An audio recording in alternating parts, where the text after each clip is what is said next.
Donc, bonjour tout le monde. S'il y en a qui ne me connaissent pas, mon nom c'est Stéphane Leblanc. Il y a 3 ans, j'ai eu une inspiration profonde de créer un centre pour élever le leadership dans les organisations. Au début, c'était dans les affaires, mais j'ai réalisé qu'on avait besoin de plus de conscience dans l'éducation, dans le système de santé, dans les OBNL, partout. Et en cours de chemin, j'ai réalisé qu'une de mes missions profondes, c'est de contribuer à l'élévation du féminin. Il y a des gens qui me disent, mais pourquoi tu fais ça, toi? C'est une affaire de femme. Oui, vous n'avez pas compris. J'ai dit l'élévation du féminin, et en passant, les hommes, on a aussi besoin d'accéder à un peu plus de féminin. Et la mission est très claire, c'est que j'ai vraiment le goût de contribuer à créer une société dans laquelle j'ai le goût de vivre. Parce que pendant 30 ans, dans les entreprises où j'ai travaillé, ça ne fitait pas pantoute. C'était trop overpower masculin et moi, je ne me retrouvais pas là-dedans. Mais je vais vous avouer que j'ai une petite fille de 16 ans bien, qui est plus petite, elle est très grande, évidemment, elle est mes gènes. Et j'aimerais ça qu'elle ait les mêmes chances que mon fils de 18 ans, puis ce n'est pas le cas aujourd'hui. Donc, vous comprenez très bien ce que je veux dire, mesdames. Et en cours de route, bien, grâce à Luciane, j'ai rencontré Séverine, hein, qu'on m'avait dit que c'était une perle. Donc, j'ai appelé, puis dans la conversation, j'ai réalisé que oui, c'est vrai, que c'était une grande personne. Et Séverine, elle a participé à plusieurs événements avec moi, puis ça me faisait plaisir aujourd'hui de l'inviter à jaser avec nous. Donc, ça va être une conversation consciente. Sans préparation, on ne s'est pas préparé, mais on va parler de notre cœur. Et comme entrepreneur, depuis 13 semaines, j'ai vécu des gros défis et j'assume que les femmes entrepreneurs en vivent aussi, mais encore plus, je dirais, parce que c'est pas facile d'être une femme dans les affaires et j'assume qu'être entrepreneur, c'est pas plus facile. Donc, on va jaser là-dessus avec Séverine. Donc, bonjour Séverine et bienvenue. Bonjour Stéphane, merci encore pour cette invitation-là. C'est toujours agréable de discuter avec toi. On touche toujours des sujets qui me tiennent à cœur aussi. Donc, avant de parler de ta communauté, hein, parce que toi, tu appuies une communauté féminine au niveau du financement des entreprises, j'aimerais te demander une question plus personnelle. Toi aussi, tu es chef d'entreprise, hein, donc tu te promenais à travers le Québec, tu avais des contacts physiques avec tes gens, et là, toi, tu as eu la pandémie comme tout le monde. Comment ça se passe pour toi depuis 13 semaines, comme chef d'entreprise ou chef d'organisation? Probablement un des plus grands défis que j'ai eu à relever dans ma jeune carrière quand même de gestionnaire d'entreprise, parce que oui, Femmes et Sœurs, même si on est un OBNL, on fonctionne exactement comme une entreprise et puis on est, je dirais, une organisation qui est en première ligne avec les entrepreneurs, les entreprises. Et on a donc subi la crise de plein fouet à deux plans. Un, sur nos propres vies personnelles, parce qu'on a tous été chamboulés, puis moi, la première comme PDG de cette organisation-là. Mais aussi, on a dû être forte et courageuse pour soutenir un flot important d'entrepreneurs qui se sont fait frapper de plein fouet. Ce que j'ai envie de dire, c'est que Femmes et Sœurs, évidemment, c'est maintenant 56 collaboratrices dans 17 bureaux différents. Donc, en partant, le travail à distance, on connaissait bien. On était déjà bien équipés pour faire, pour basculer en mode télétravail du jour au lendemain. Et Dieu merci, on avait, grâce à la brillante idée de ma collègue, on avait renouvelé nos plateformes technologiques dans l'optique éventuellement d'organiser des événements en ligne, de pouvoir tenir des rencontres plus nombreuses avec des collaboratrices externes en ligne. Donc, nous, le jour de la crise, on a eu la chance inouïe de ne pas avoir à se préoccuper de la technologie, ce que bien des entreprises sont encore aux prises aujourd'hui, essayer de se monter, de se doter des bonnes plateformes, de se donner un site transactionnel. Donc, tous ces enjeux-là, on ne les a pas vécus. Par contre, les enjeux humains, oui, on les a vécus. Puis moi-même, je les ai vécus aussi parce que, je vous dirais, depuis 13 semaines, c'est du travail non-stop, du matin au soir, une rencontre après l'autre. On a dû se réinventer complètement comme organisation pour adapter nos services aux besoins qui n'étaient plus les mêmes de nos clientes. Puis aux besoins des collègues aussi, qui, comme je le disais tout à l'heure, qui étaient en première ligne. Donc, une des premières choses qu'on a fait, ça a été de sécuriser nos collègues, sécuriser mes collaboratrices, m'assurer qu'on était toutes bien équipées pour faire face à cette crise-là. On s'est embauché une psychologue externe qui n'est pas à temps plein, mais qui a, avec une banque d'heures pour soutenir nos directrices et nos conseillères qui étaient en première ligne avec les entrepreneurs qui, elles, appelaient avec un flot important de détresse. Je vous dirais, là, dans les 2 premières semaines de la crise, c'était vraiment de la détresse. Beaucoup de détresse. Comment je vais faire pour y arriver? Comment je vais faire pour payer l'épicerie? Comment je vais faire pour payer mes employés? Qu'est-ce qui va m'arriver? Donc, beaucoup de stress, beaucoup de questionnements. Ça a été très intense à porter pour l'équipe. Donc, embaucher une psychologue, ça a été un des premiers gestes qu'on a posés. On a aussi évidemment basculé en mode télétravail rapidement, en fait, comme ça, mais on a basculé l'ensemble de nos services en mode télétravail aussi. Par exemple, on a des cellules de développement collaboratif dans l'ensemble des régions, des cellules de co-développement, dans le fond, qui se faisaient en personne. C'est un service vraiment apprécié par nos entrepreneurs. Bon, on les a basculés en mode virtuel. On a rapidement aussi mis en place des séances de verbalisation parce qu'on voyait là, que nos entrepreneurs vivaient beaucoup d'émotions. C'était pas évident à gérer puis à retrouver une certaine forme d'équilibre là-dedans. Donc, on a ouvert des séances de verbalisation pour permettre aux entrepreneurs d'exprimer ce qu'elles vivaient en toute sécurité, puis avec un petit groupe de personnes qui étaient aptes à bien les soutenir là-dedans. On a mis en place toute une panoplie de services. On a ouvert l'accès à nos expertes. On a plus d'une centaine d'experts et d'expertes à travers le Québec dans tous les domaines d'activité qui offrent généralement des services vraiment pour la clientèle qu'on finance. Donc, les entrepreneurs qui sont financés par l'entremise de Femmes et Sœurs bénéficient d'un service d'expert gratuitement. Là, on l'a ouvert à l'ensemble de la communauté des entrepreneurs du Québec pour qu'elles puissent aller chercher de l'information sur soit les programmes gouvernementaux, ou sur les ressources humaines, ou sur la comptabilité, donc d'aller chercher de l'expertise comme ça. Donc, ça a été un gros challenge pour revenir à ta question, Stéphane, pour moi de gérer ça avec l'équipe, mais en même temps, ça a été presque, j'ai envie de dire, ça a été intéressant aussi parce qu'on est revenu à notre essence entrepreneuriale comme organisation. On a dû agir en entrepreneur, OK, c'est quoi les besoins? Qu'est-ce qu'on fait autrement? Vite, puis on était moins dans la réflexion, plus dans l'action. Moi, je suis une fille d'action, donc malgré le stress, la fatigue qui est venue avec la gestion de cette crise-là, est venu aussi un beau lot d'excitation puis de vraiment se sentir utile. Mettons que dans les 13 dernières semaines, je pense qu'on ne s'est jamais autant, on n'a jamais autant réalisé la pertinence d'être là puis de ce qu'on fait pour les entrepreneurs. Puis ça, c'est quelque chose que je trouve vraiment positif de cette crise-là, finalement. Bien, c'est clair qu'une personne comme toi et ton équipe qui choisit d'être au service, mais là, quand ça va mal, quand il y a des crises, mais là, on est encore plus utile. Ouais. Autant qu'on a célébré les gens qui mettent le matériel sur les tablettes à l'épicerie et les gens du système de santé, alors qu'avant, on célébrait les grandes vedettes, là, tu sais. Mais là, quand on est au service, comme toi, moi, j'ai la même excitation que toi. Moi c'est intéressant parce que je veux amener ça dans le sujet avec toi. Tu sais, dans le deuil, quand les choses changent, le deuil, on l'a quand on a une relation qui se termine ou on perd un être cher, mais on l'a aussi quand la situation, quand notre plan d'affaires comme entrepreneur vient de prendre la fenêtre. Là. Parce que moi, le 13, M. Legault, c'était comme un 2x4 en plein dans le ventre. Là. Je vais être très clair, c'est comme ça. Hein. Puis la plupart ou Mohamed Ali qui nous donne un hook, là qu'est-ce qu'on fait? Mais au début, on a le déni, tu sais. Ensuite, on a la panique, tu sais.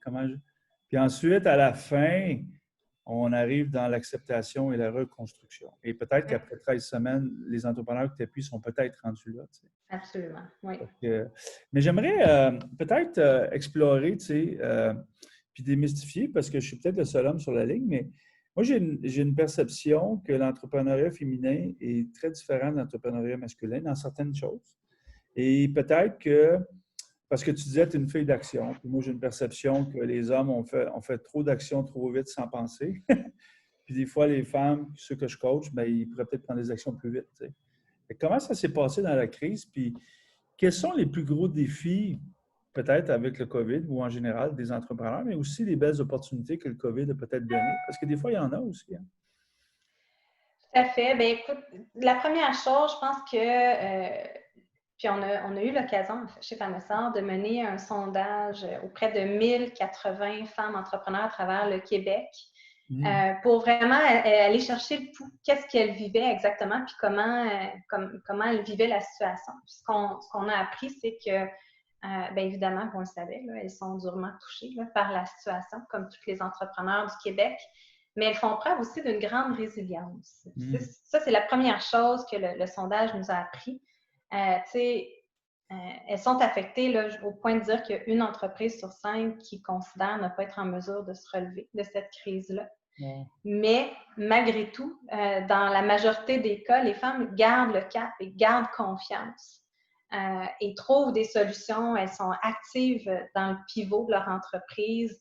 Elles posent des questions, elles se mettent en marche. Puis je pense que un des éléments, puis tu sais, j'ai envie de te donner raison sur quelque chose, les femmes, effectivement, souvent sont méticuleuses, elles sont rigoureuses, elles veulent étudier leur dossier avant de prendre une décision, elles veulent avoir jusqu'à, je ne sais pas moi, 75-80% de l'information avant de prendre une décision puis de se sentir à l'aise avec cette décision-là.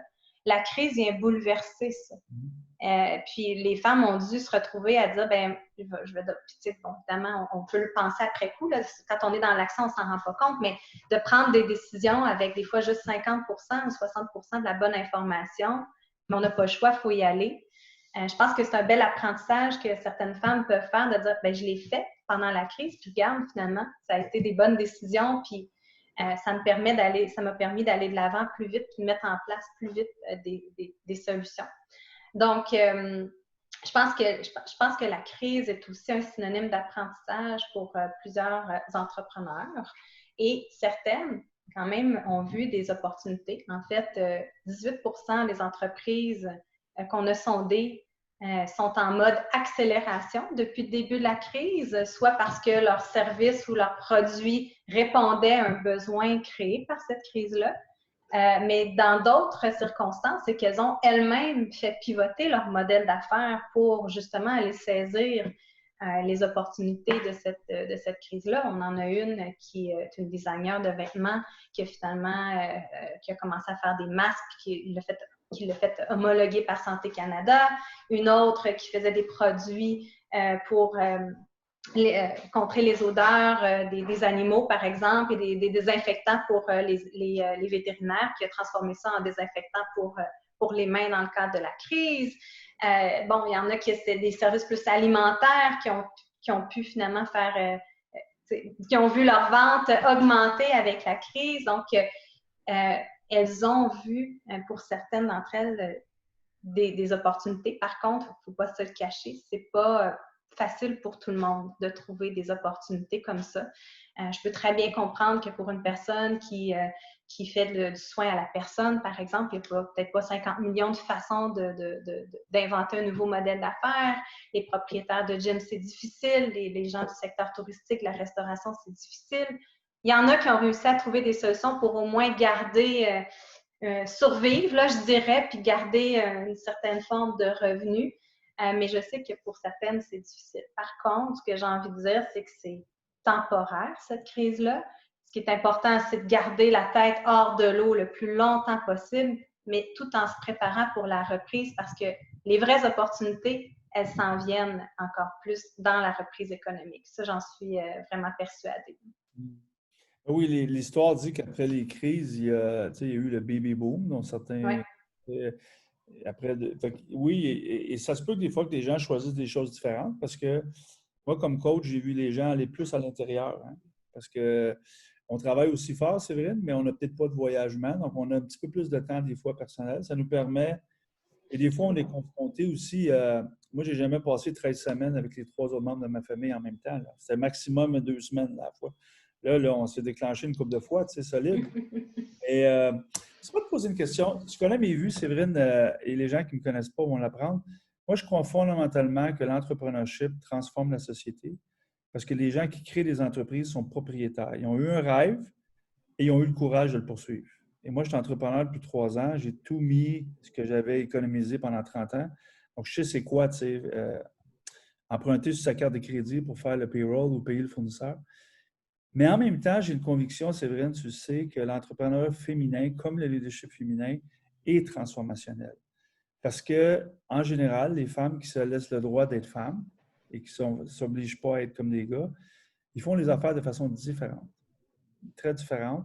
Est-ce que tu peux nous en parler? Parce que COVID ou pas, oui, les femmes qui sont entrepreneurs, ils ont été testées, mais à la fin, ils vont revenir à leur essence, hein, quand les choses vont se placer. Et moi, j'ai la conviction que ça transforme notre société. Est-ce que tu pourrais nous en parler un peu comment toi tu vois ça? Stéphane, on partage vraiment la même conviction. C'est une des raisons pourquoi j'ai accepté d'aller travailler chez Femmes et Sœurs, c'est que pour moi, les entrepreneurs changent le monde. C'est eux qui ont le pouvoir de créer un monde meilleur. Puis les femmes en première ligne, j'en suis convaincue. Puis je le vois parce que quand je regarde les entrepreneurs de notre portefeuille, on en a quand même 400. Puis l'année dernière, on a fait une campagne pour mettre de l'avant 100 femmes entrepreneurs. J'ai comme appris à les connaître davantage, ces 100 femmes entrepreneurs-là, et c'est incroyable le nombre de femmes qui se lancent en affaires avec le premier objectif, c'est de créer un monde meilleur, c'est de contribuer à transformer la société ou à transformer une partie de quelque chose pour laisser un impact positif. Des fois, c'est dans la façon de gérer leurs employés. Souvent, j'en vois, là, surtout dans le cas de reprise d'entreprise, des entrepreneurs qui ont pris la relève de leurs parents ou qui ont fait l'acquisition d'une entreprise. Quand je leur demande c'est quoi la première chose que vous avez faite, ah, une révolution au niveau de la gestion des ressources humaines, ça n'avait pas de bon sens. Puis là, on est rendu comme une famille. Puis moi, c'est important de prendre soin des gens avec qui je travaille. Donc, il y a vraiment le côté maternel des femmes de prendre soin des autres est mis à profit quand elles prennent la direction d'une entreprise, de ce que j'observe sur le terrain des femmes que je rencontre. L'autre élément aussi, c'est la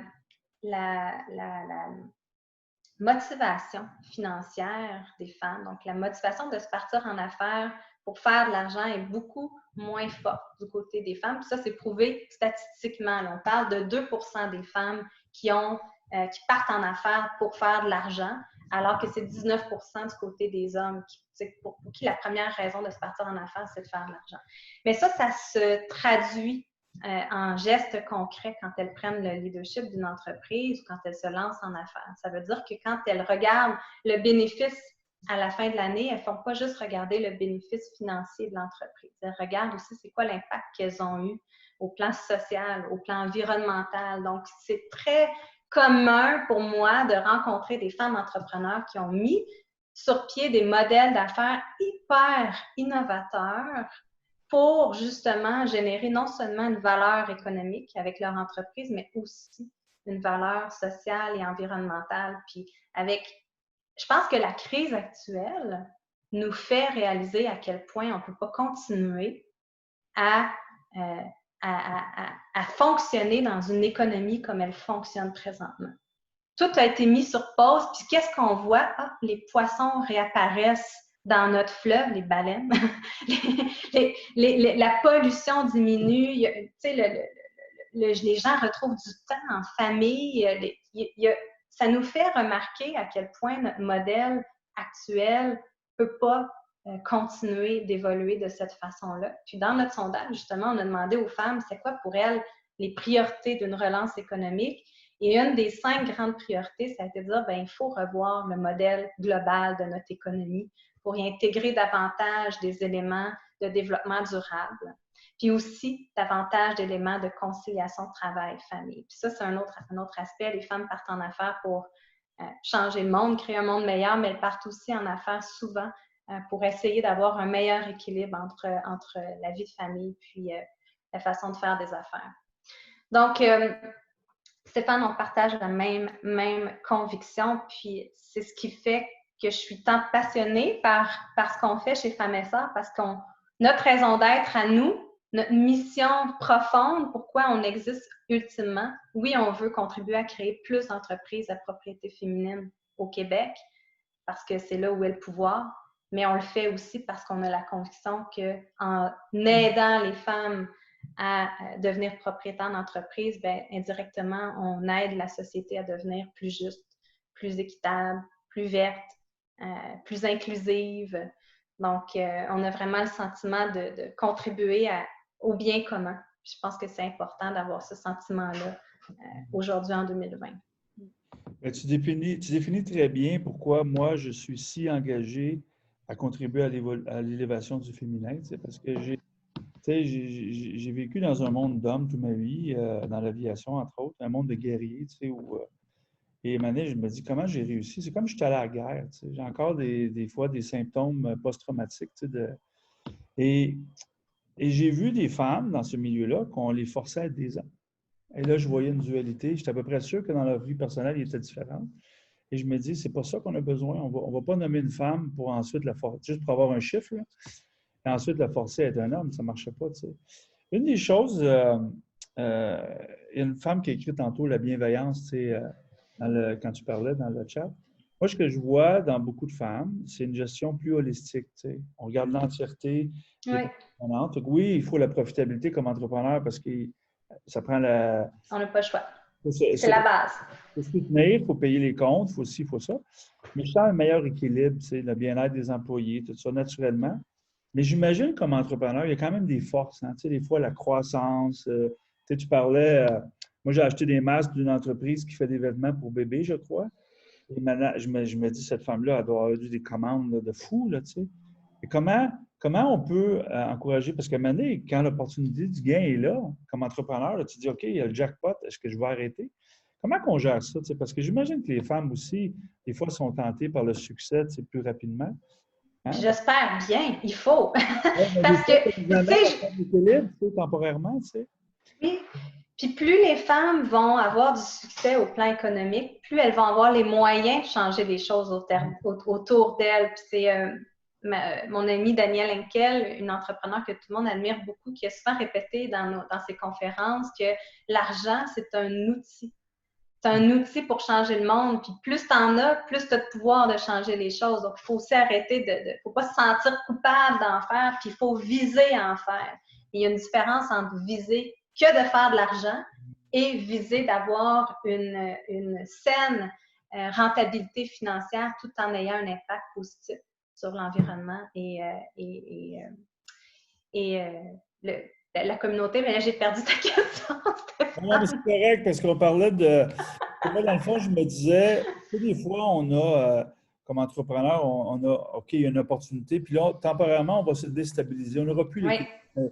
On ne peut pas laisser passer l'opportunité parce que, tu sais, je me disais à la dame qui faisait oui. des vêtements, là, il y a des millions de gens qui veulent des masques, je ne vais pas laisser passer Ben l'opportunité. non. C'est un rêve d'entrepreneur. Fait que c'est ça. Vous avez Puis une question? il y a des opportunités qui s'en viennent avec la relance. J'en ai glissé un mot tout à l'heure, mais je pense que les gouvernements, les autorités, puis la grande population aussi, ont réalisé l'importance de nos services et produits essentiels.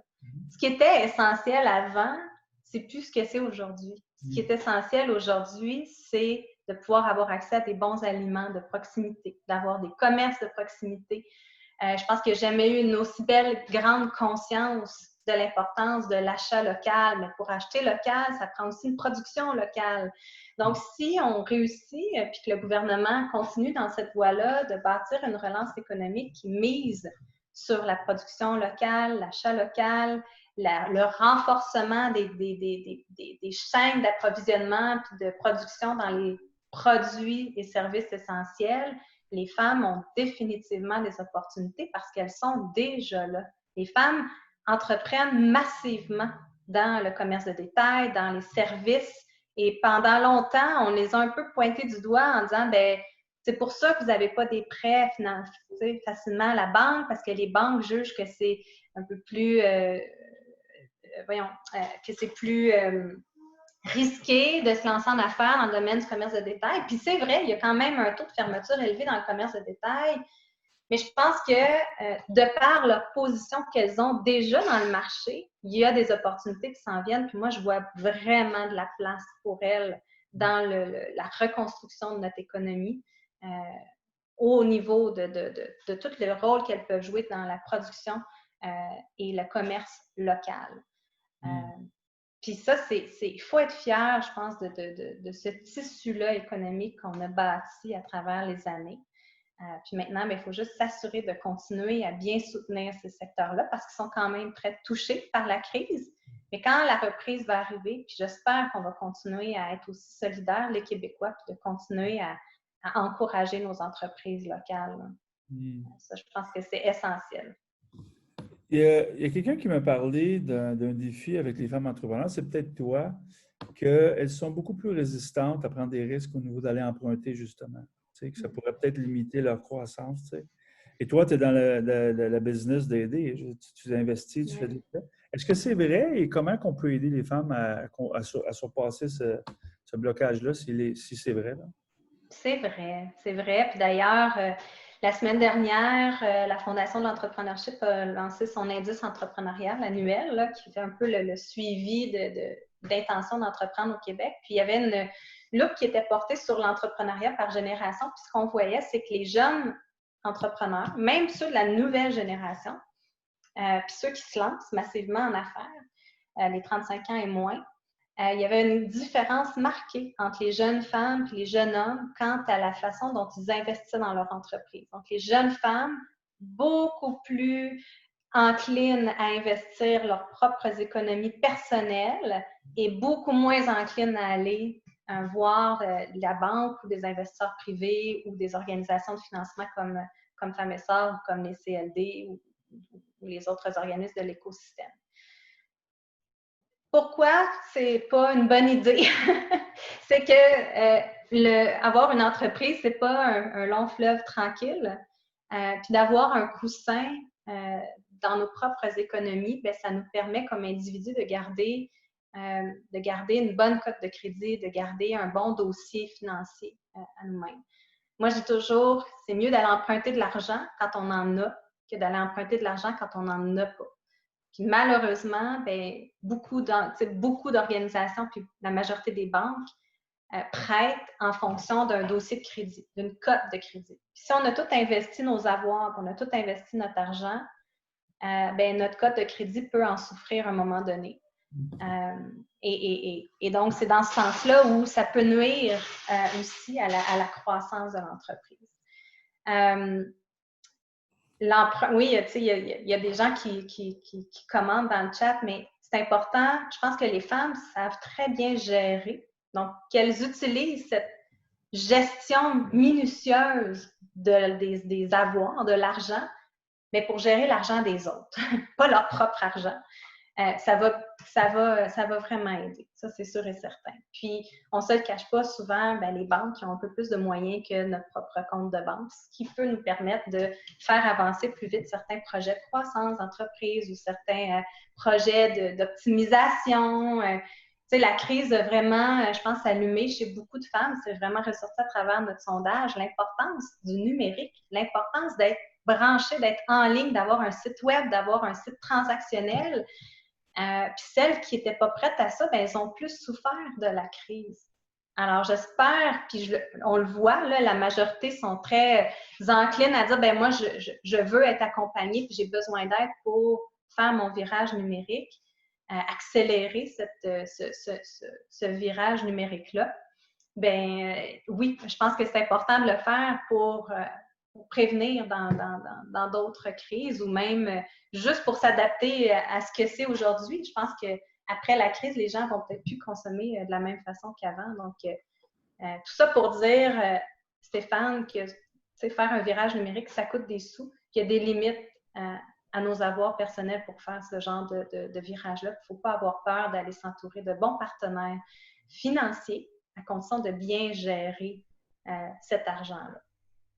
Là, il y en a de l'argent, il y en a du capital sur le marché comme il n'y en a jamais eu, là, avec des taux d'intérêt ultra compétitifs. Voir dans certains cas, là, très.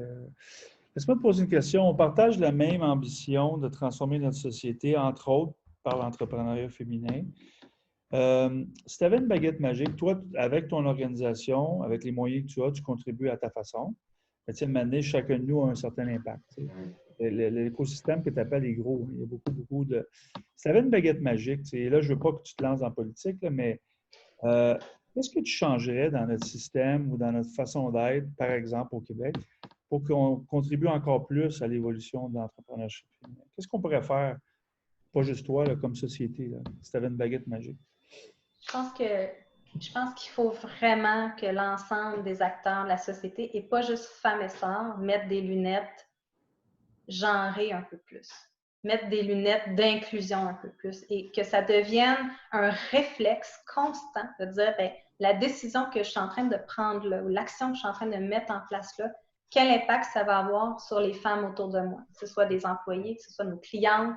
Est-ce que ça répond vraiment à leurs besoins ou est-ce que je suis dans mon schéma de pensée, ben, c'est le besoin de ma gang de chums de gars, donc ça va répondre aux besoins de la société. Je pense que, tu sais, si on veut vraiment aller vers une société plus inclusive, il faut que cette lunette genrée-là soit davantage portée par davantage de grandes institutions.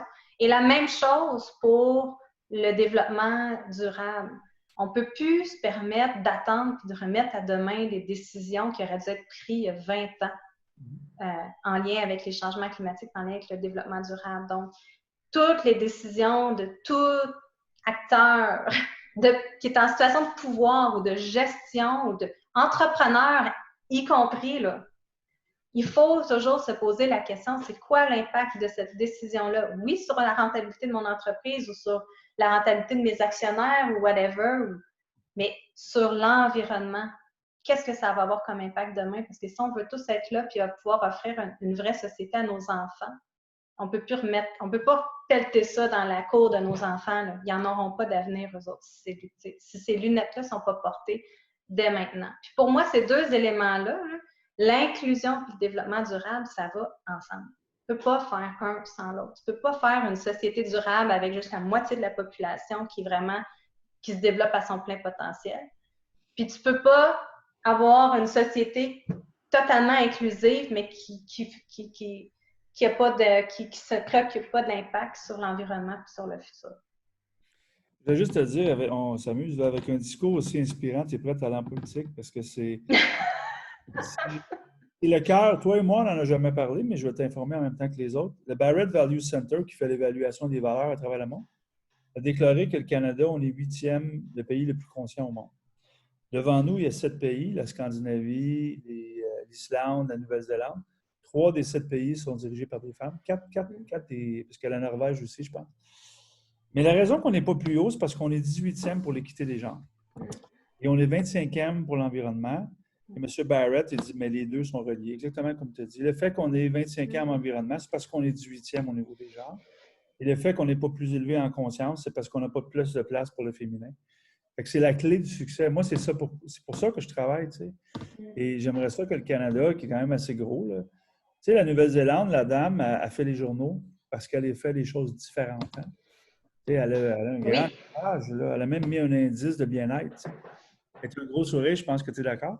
Ah, vraiment. C'est l'antipode de notre Américain au Sud, tu sais. Donc, c'est vrai, moi, j'aurais le goût de permettre aux dames qui sont avec nous peut-être d'interagir, de partager leur expérience. Commentaires, est-ce que ça tente? Oui, moi, ça me tente définitivement. Donc, s'il y a des gens qui auraient le goût, on vous invite tout simplement à ouvrir votre micro, partager une réflexion, un commentaire ou votre expérience personnelle de ce qui s'est passé depuis 13 semaines. On va finir le reste de notre rencontre, les 20 prochaines minutes comme ça. On va accéder à la sagesse collective. Donc, qui aimerait commencer? On me dit, moi, c'est vrai, on me dit que les entrepreneurs féminines étaient courageuses. Donc, ça nous en prend une pour partir la balle. Y a-t-il quelqu'un? Vas-y. Vas-y, Louise. Oui. Oui. Moi, c'est dans le côté social, monsieur, madame, tout le monde, là, qui survit financièrement depuis X années, mais pour des raisons personnelles et whatever, là. Mais je suis archi contente d'avoir. Merci Stéphane, parce que là, j'ai le frisson. Moi, comme j'ai marqué, là, c'est l'isolement et la santé mentale. Je vais pouvoir aider du monde là-dedans parce que je l'ai trop vécu bien avant la COVID, bien avant, depuis 2013 à peu près. Là. Et là, j'ai plein d'éléments pour le post-COVID. Ça me redonne confiance en mon potentiel. Alors, merci Séverine. Merci. Et Stéphane. Merci Louise. Puis c'est vrai que c'est un sujet qu'on n'a pas abordé. Merci Louise. Puis j'imagine qu'à Montréal en particulier, pour avoir habité là-bas, mais maintenant je suis en Estrie, je me sens bien privilégiée d'être dans ma campagne, mais j'ai beaucoup d'amis. La fille de Sherbrooke. Ah bon, je suis à Sherbrooke. Mais on n'a pas parlé de la santé mentale, Stéphane, mais j'ai une grande préoccupation par rapport à la santé mentale et notamment des femmes. Pourquoi? Parce que, elles sont au front. Tantôt, tu as parlé de la guerre, des hommes à la guerre, mais là, présentement, c'est les femmes qui sont à la guerre. C'est les femmes qui sont en majeure partie dans le service de santé, en première ligne, avec la majorité des cas. C'est les femmes qui travaillent dans les CHSLD en grande partie. Et c'est plate à dire, mais on est encore, les femmes, les premières à porter la charge des enfants à la maison. Moi, je le sais, là, j'ai une équipe avec 54 collègues sur 56 qui sont des femmes. La grande majorité sont entre, je dirais, 35 et 45 ans, donc avec des enfants à la maison. Je les vois, on fait des rencontres d'équipe. Les enfants grimpent dessus, sont en arrière. C'est une charge énorme. Puis, je veux dire, chez Femmes et Sœurs notamment, parce qu'on est, justement, on était sur, quand même, on a été plus occupés encore que jamais, mais c'est une charge qui finit par peser puis être lourde à porter pour les femmes, d'être à la fois en première ligne, d'être à la fois responsable des enfants à la maison, de leur éducation, parce que tout ne se fait pas tout seul là, à l'école en ligne. Là, il y a tout ça aussi qui pèse sur les épaules. Puis je sais que pour les entrepreneurs, en plus de tout ça, elles doivent réussir à trouver des façons pour faire survivre leur entreprise parce que c'est ça qui génère les revenus, la maisonnée en partie. Donc, c'est une charge mentale qui est énorme, Stéphane, présentement, qui est portée par les femmes, par les hommes aussi, mais j'oserais dire quand même dans une proportion plus élevée chez les femmes. Puis, comment est-ce qu'on peut faire pour éviter un choc post-traumatique là, après cette crise-là, pour pas les voir toutes tomber en petites miettes. Moi, j'ai vraiment une préoccupation par rapport à ça. Puis chez Femmes et Sœurs, on en parle beaucoup au niveau de l'équipe. On essaie de trouver des façons de faciliter le travail au quotidien, puis de faire en sorte que nos équipes ne sont pas épuisées à la fin de la semaine. Puis malgré tout, elles le sont quand même. Donc, c'est... Puis je sais que Luciane est là... c'est un sujet qui te préoccupe aussi beaucoup, hein, Luciane. Puis oui, il y en a des trucs, mais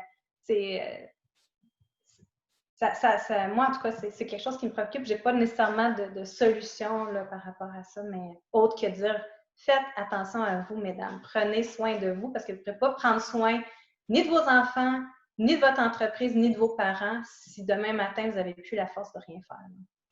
Mais j'ai la même préoccupation que toi, Séverine, parce que j'ai plusieurs amis psychologues et on s'entend pour dire que ce qu'on a vécu, c'est un trauma. Okay? C'est majeur. Et principalement, je coach des femmes, et je le vois, même à la maison chez moi, je le vois, les enfants vont toujours vers la mère. Souvent, c'est les femmes qui cuisinent, ils font le lavage. C'est comme ça, je veux dire, on ne va pas faire abstraction de ça. C'est comme ça notre société. Ça ne veut pas dire que c'est correct, mais c'est souvent comme ça. Oui, tu as raison, il faut en prendre soin parce que je sens qu'il y a un peu d'épuisement, moi, dans les gens que je vois. Oui. Et c'est pas parce que là, on peut aller dehors dans le parc que tout ce qu'on a emmagasiné comme souffrance va disparaître. Et il faut faire un peu attention pour éviter de repartir en grande, puis là, ben, l'épuisement nous rattrape. C'est une belle... merci d'amener ça dans l'espace, puis merci aussi de faire comme tu peux pour essayer d'aider ces gens-là. C'est sûr qu'on est tous responsables de prendre notre santé mentale en compte. Mais tu sais, c'est dans les entreprises Gallup, déjà dit, au Canada, on a 20 d'employés à la porte du burn-out, même s'ils sont au travail. Ils n'ont pas quitté parce que des fois, c'est mal vu. Mais il y en a 20 qui sont juste en arrière d'eux.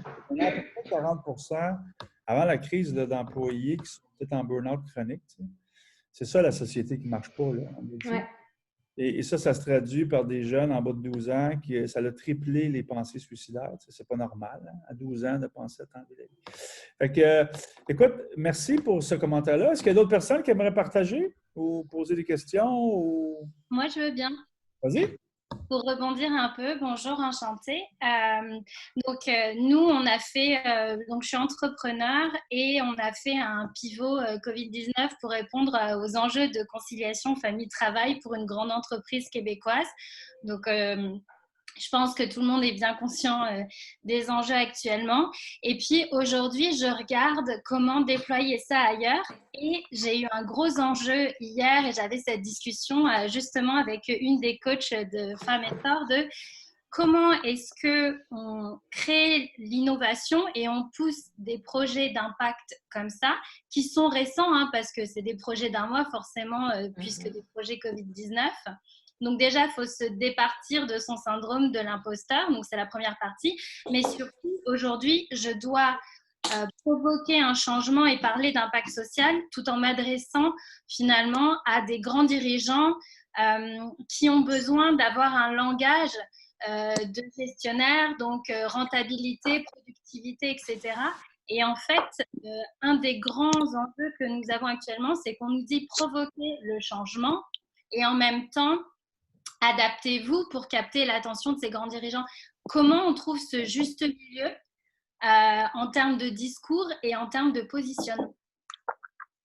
C'est vraiment une bonne question, Marianne. Merci de l'avoir posée. Puis j'ai envie de démystifier. Je ne peux pas répondre dans le... Tu sais, chaque cas est spécifique. Puis évidemment, il faut réussir à adapter notre discours à chaque personne qu'on rencontre. Mais il y a un élément, moi, qui m'a frappée, une étude qui a été menée par l'Université de Harvard à Boston.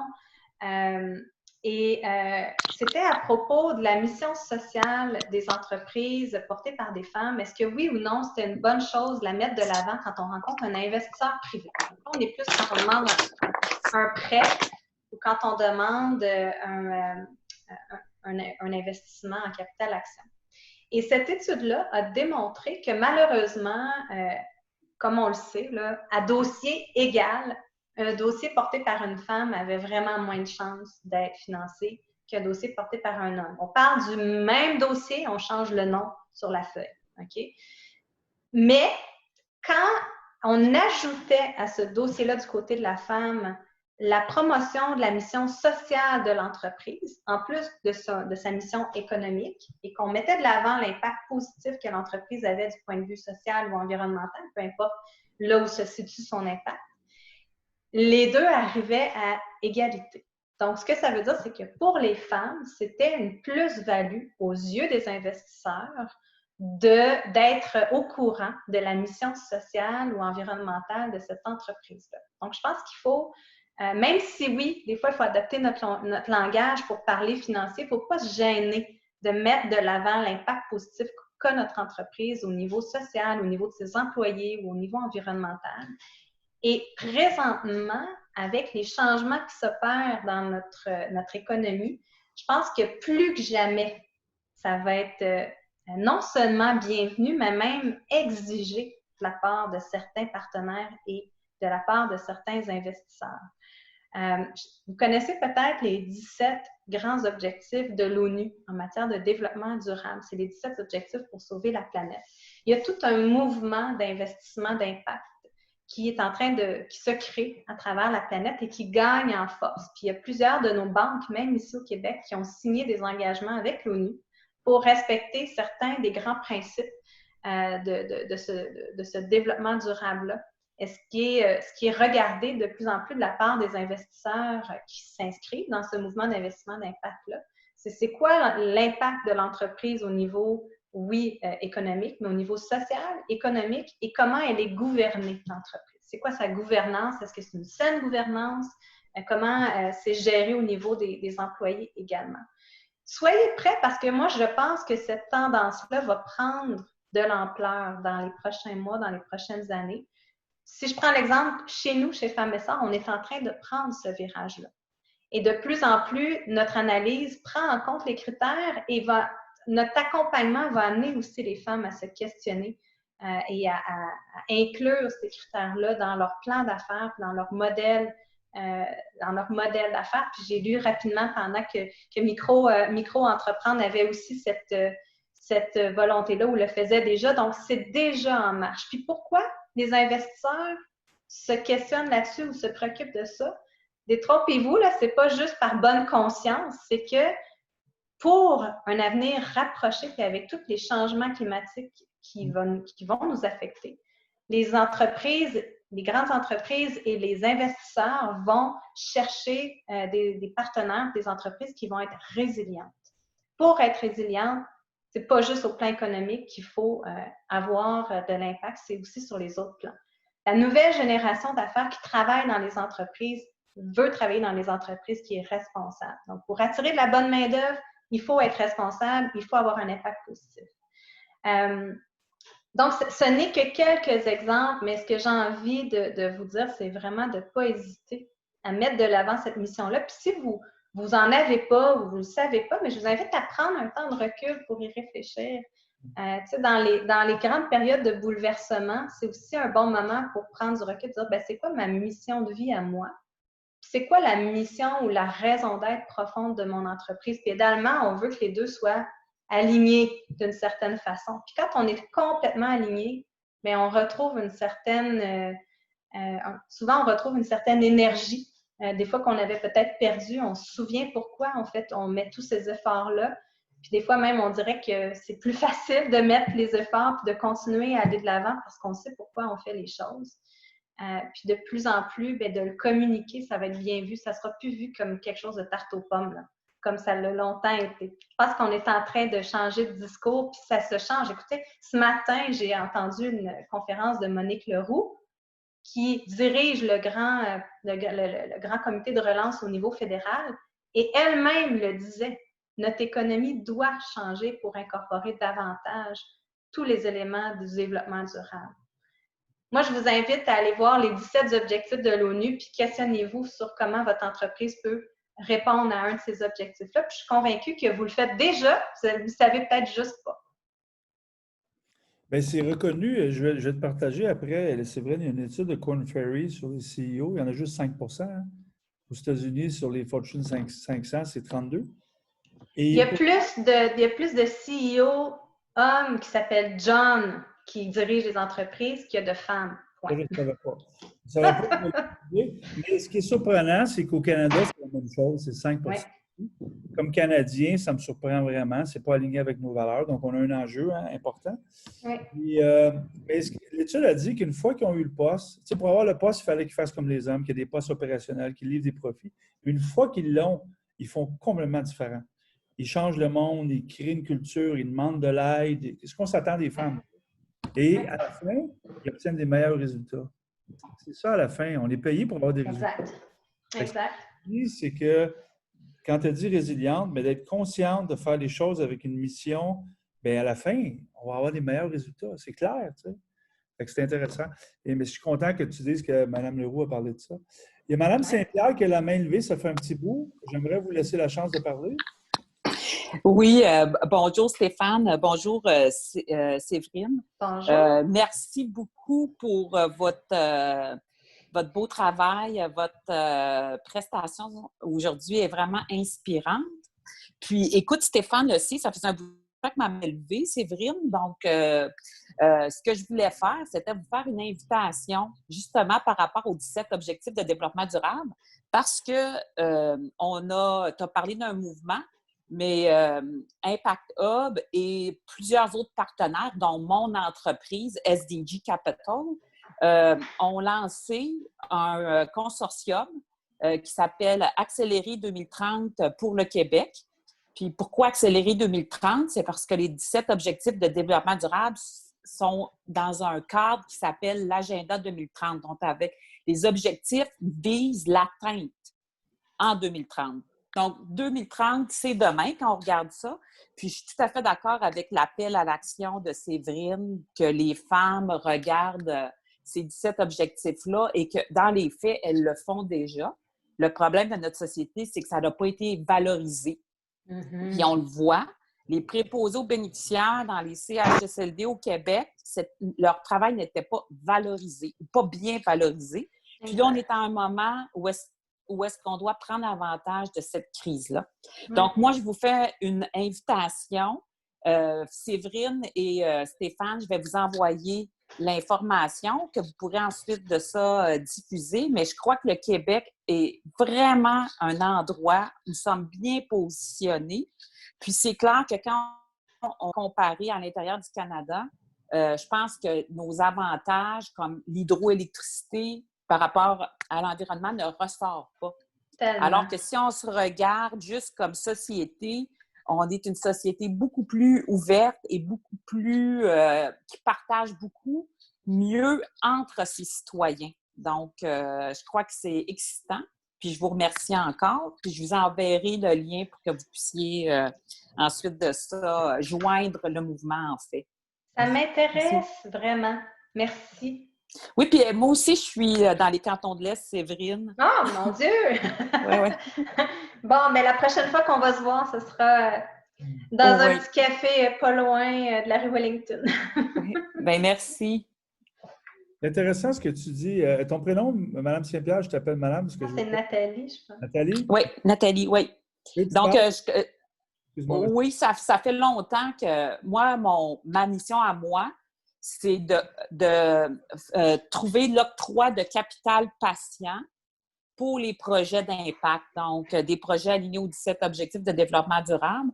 Puis, je me suis aperçue, comme ancienne fiscaliste, qu'il y avait une opportunité pour aller au-delà des produits financiers et de la prise d'équité.